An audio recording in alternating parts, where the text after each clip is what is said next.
তুমি কাউরে বানাইলা সফিউল্লাহ, তুমি কাউরে বানাইলা রূহুল্লাহ।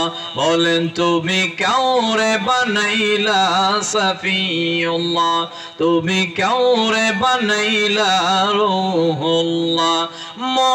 নবীকে বানাইলা তুমি, নবীকে বানাইলা তুমি নূর মুহাম্মদ সাল্লাল্লাহু লা ইলাহা, ভালো লাগে লা ইলাহা, কলবেতে লা ইলাহা, লা ইলাহা ইল্লাল্লাহু মুহাম্মাদুর রাসূলুল্লাহ সাল্লাল্লাহু তাআলা আলাইহি ওয়াসাল্লাম। শামসুল উলামা আল্লামা সাহেব কেবলা ফুলতুলি রহমতুল্লাহ আলাইহি ও এলাকার সকল মুর্দেগানদের ইসলাত সাফ উপলক্ষে আজকের 14তম বাৎসরিক খতমে কোরআন নূরানী ইরফানি মুতাবাররাক মুনাওয়ার আজকের ওয়াজ ও দোয়া মাহফিলের সম্মানিত সভাপতি মণ্ডলী, আজকের মাহফিলের প্রধান অতিথি যিনি কিছুক্ষণ পূর্বে অত্যন্ত গুরুত্বপূর্ণ আলোচনা পেশ করেছেন, আমাদের অত্যন্ত শ্রদ্ধাভাজন আল্লামা সাহেব কেবলা ফুলতুলি রহমতুল্লাহ আলাইহির সুযোগ্য সাহেবজাদা আল্লামা হাফিজ ফখরুদ্দিন চৌধুরী ফুলতুলি। আল্লাহ তাআলা হুজুরের হায়াতের মধ্যে বরকত দান করে দেখ, আমিন বলবেন না? বিশেষ করে আজকের মাহফিলের প্রধান আলোচক যিনি কিছুক্ষণ পর শুভাগমন করবেন, আমাদের অত্যন্ত সুপরিচিত আন্তর্জাতিক খ্যাতিসম্পন্ন মুফাসসিরে কোরআন হযরতুল আল্লামা মুফতি ওসমান গনি সালি হুজুর, প্রধান ফকি দারুন নাজাত সিদ্দিকিয়া কামিল মাদ্রাসা। আল্লাহ হুজুরকে আমাদের পর্যন্ত আসার জন্য কবুল করুক, আমিন বলবেন। এছাড়া পোস্টারের মধ্যে যাদের নাম আছে, আমি সময় স্বল্পতার জন্য সকলের নাম নিতে পারলাম না।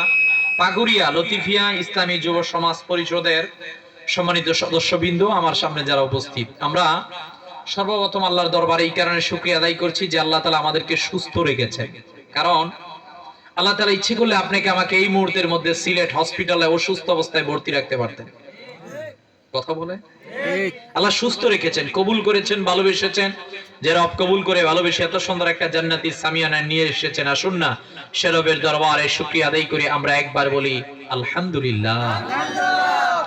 দরুদ ও সালাম পেশ করছি রাহমাতাল লিল আলামিন, শাফিউল মুজনিবিন, সাইয়্যিদুল আম্বিয়া ওয়াল মুরসালিন, আফতাবে নবুওয়াত, শাহানশাহ রিসালাত, সরকারে দু আলম, মক্কার বাতি, মদিনার জ্যোতি, the wonder of the universe, আপনার আমার শাফাতের কান্ডারি মুহাম্মাদুর রাসূল পড়ে নেই সাল্লাল্লাহু আলাইহি ওয়াসাল্লামের উপর। সেই নবীজির উম্মত যে আল্লাহ সুবহানাহু ওয়া তাআলা আমাদেরকে বিনা দরখাস্তে করেছেন, এজন্য আমরা আরেকবার বলবো আলহামদুলিল্লাহ। প্রিয় উপস্থিতি, যেহেতু ধারাবাহিকভাবে সম্মানিত ওলামায়ে কেরামগণ আলোচক বৃন্দ রয়েছেন, সেজন্য হাতে সময় অল্প।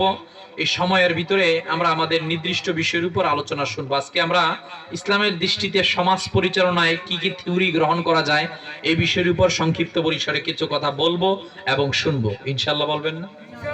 আরো আওয়াজ দিয়ে বলে ইনশাআল্লাহ। প্রিয় হাজরিন, আমরা বর্তমান যে সময়টার মধ্যে বসবাস করছি, এই সময়টাকে বলা হয় the age of science and technology. এটা বিজ্ঞানের যুগ।